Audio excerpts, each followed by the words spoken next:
Something just killed my dog. Something killed your dog? My dog went flying through the air over the tree. I don't know how it did it. Okay.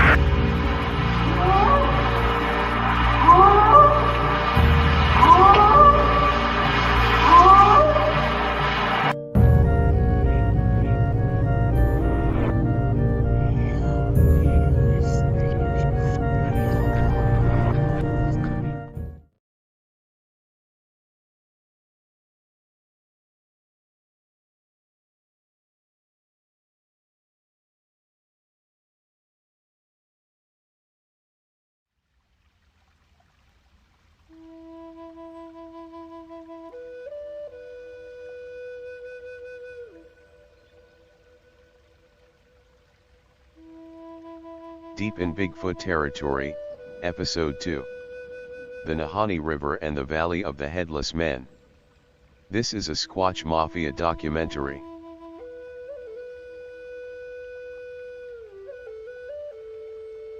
The Nahanni River and the Valley of the Headless Men. The Nahanni National Park is a national park reserve in the Northwest Territories' Nahanni Valley. It's huge at over 30,000 square kilometers along the Mackenzie Mountain Range and centered around the South Nahanni River. Virginia Falls and Glacier Lake are other highlights of this spectacular landscape. The Nahanni region was a popular route to the Klondike Gold Rush, while no significant gold was found along the Nahanni River. The park is extremely remote, 311 miles or 500 kilometers from the nearest city of Yellowknife, which is also the only city in the Northwest Territories, with a population of 19,500. The only way to get inside Nahanni National Park is via a plane, multi-day boat trip or a long overland journey from the abandoned village of Tungsten.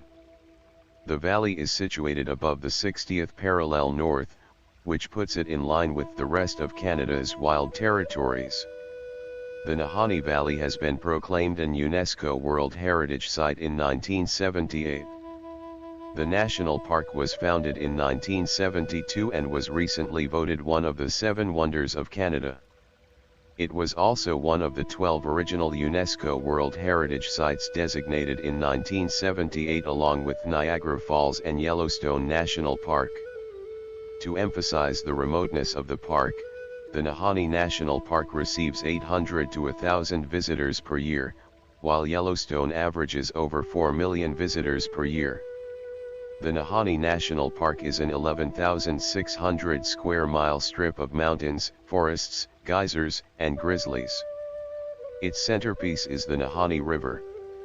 The river has a total length of approximately 563 kilometers and originates in the Mackenzie Mountains before flowing through deep canyons and valleys and eventually into the Liard River. After washing through 11-story high canyons, the river plunges into a waterfall that is twice as high as Niagara Falls. The region is home to many diverse animal species, many of which are predatory. Large grizzly bears and timber wolves are the chief carnivores here, and people are seldom seen in this nature. Historically, the lands around the Nahanni Valley were home to the peoples of the Dean indigenous tribes who dwelt here for many centuries. However, it seems that they never lived exactly along the Nahanni River and its tributaries, from which the Nahanni Valley gets its name.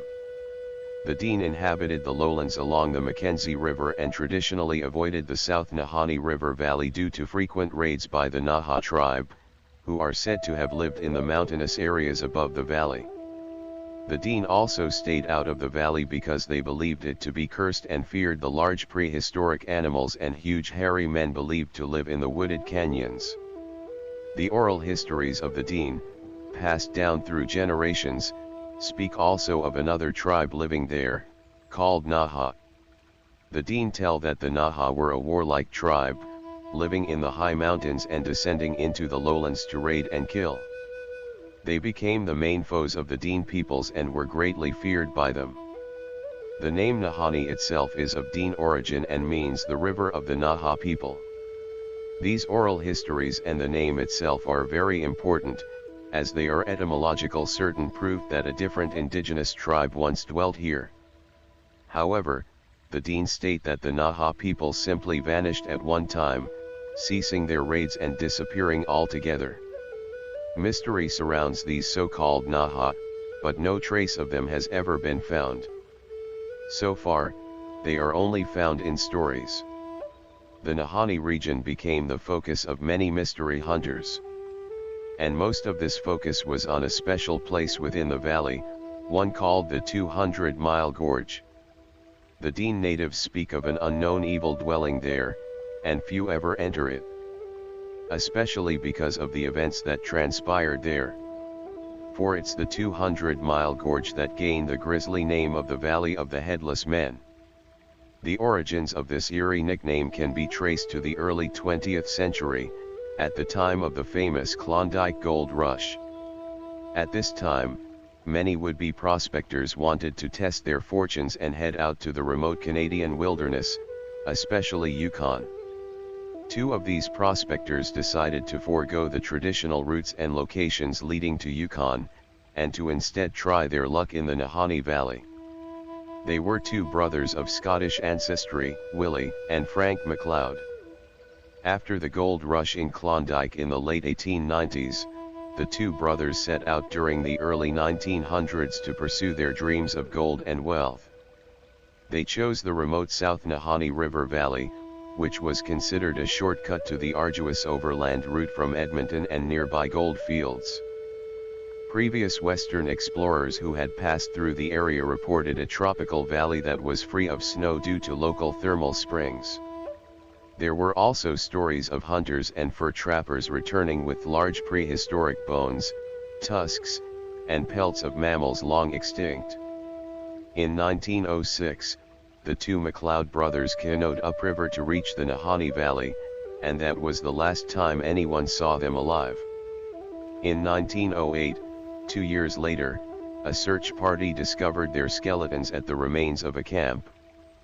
Both were headless. Seemingly, they were asleep when they were attacked. The body of one of the brothers lay reaching out towards a gun, indicating a need for defense. A third man, their companion surnamed Weir, first name unknown, was missing. Theories floated about until another corpse was discovered in 1917. It was that of a Swiss prospector, named Martin Jorgensen. His body was discovered, next to the remains of his cabin. The cabin was burned to the ground, Jorgensen's head was missing. In 1927, another body was discovered in Nahanni, belonging to a man nicknamed Yukon Fisher. Variously dubbed an outlaw and a prospector, this man was sought by the Royal Canadian Mounted Police for several years before his death. The officials found his skeleton on the banks of Bennett Creek, quite close to the place where the bodies of the MacLeod brothers were found in 1908. His death was never fully explained. In 1928, one prospector named Angus Hall ventured ahead of his party and was never again seen. Then, in 1931, another body was found. This time, it was that of Phil Powers. His charred remains were discovered in the ashes of what was his cabin. Another pair of prospectors, Joe Mulholland and Bill A. Peter, disappeared in 1936. For many years they were searched for, but never found. Another story is the one of a woman, named Annie Laferte, who also went missing in the Headless Valley. In 1926, with her hunting part, she was present in the valley near Flat River, but got lost in the wilderness and disappeared. Many months later, an Indian by the name of Big Charlie claimed to have seen the woman, climbing a hill while totally naked, seemingly having lost her mind.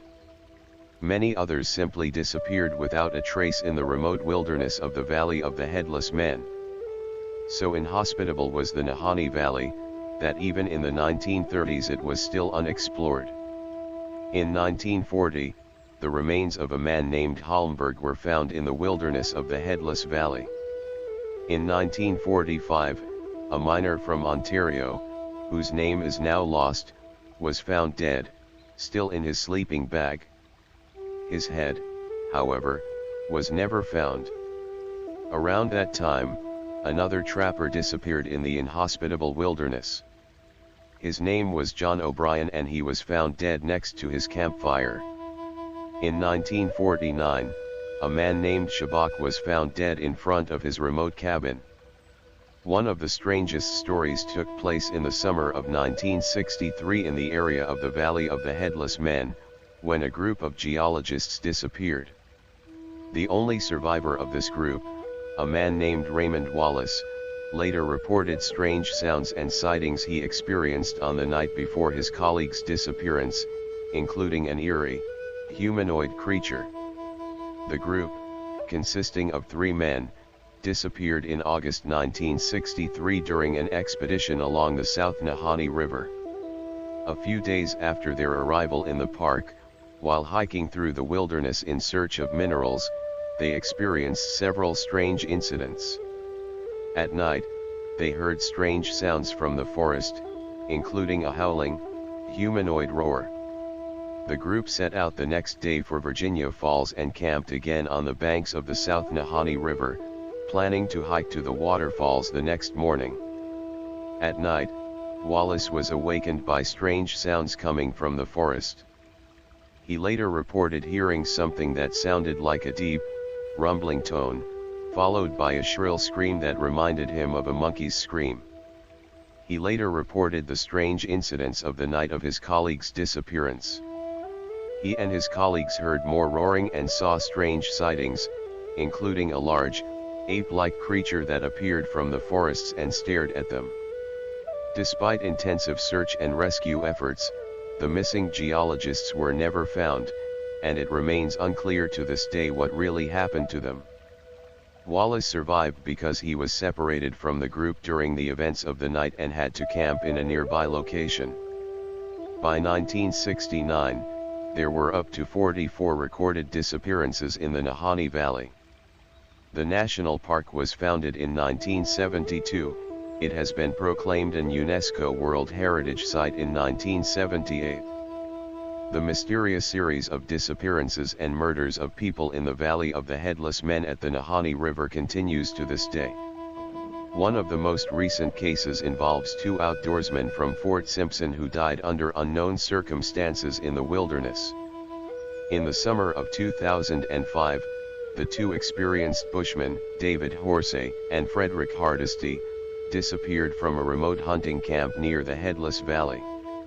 Rod Gunderson, a friend of the 2 men, had last seen them alive on June 12.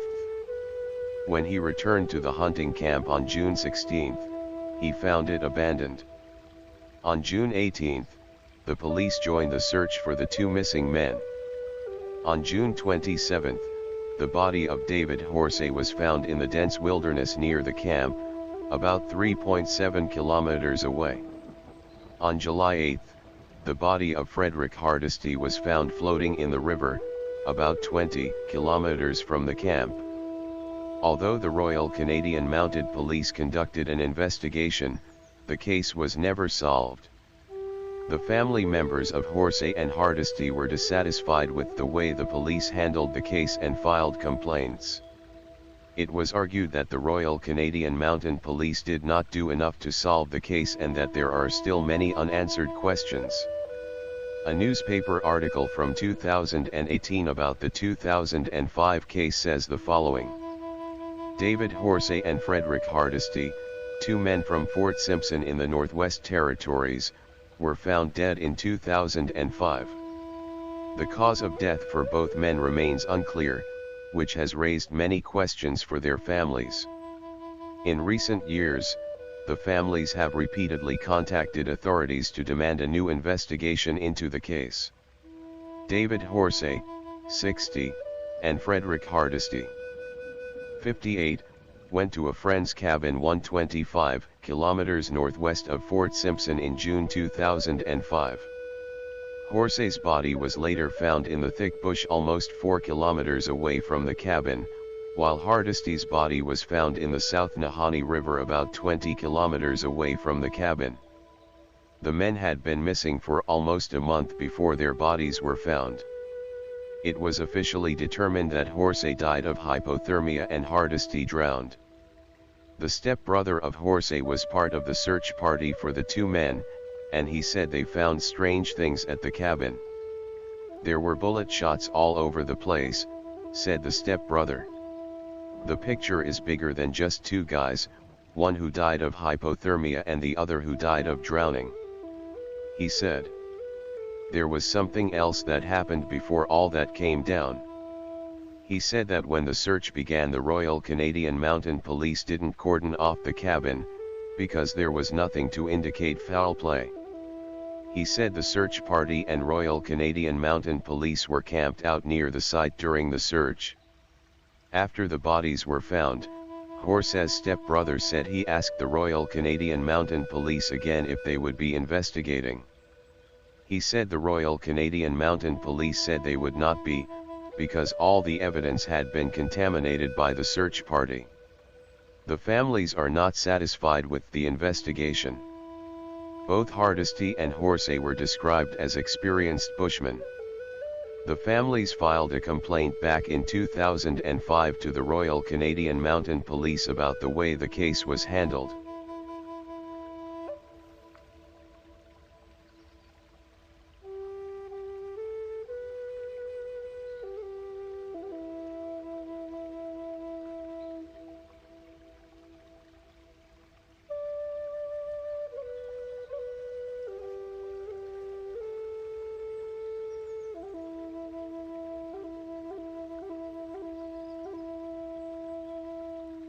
The Dean people, who have historically lived in the area near the Nahanni Valley for hundreds, if not thousands of years, have a variety of stories and legends in which the Nahanni, one of the many Sasquatch-like figures in indigenous North American mythology, plays an important role.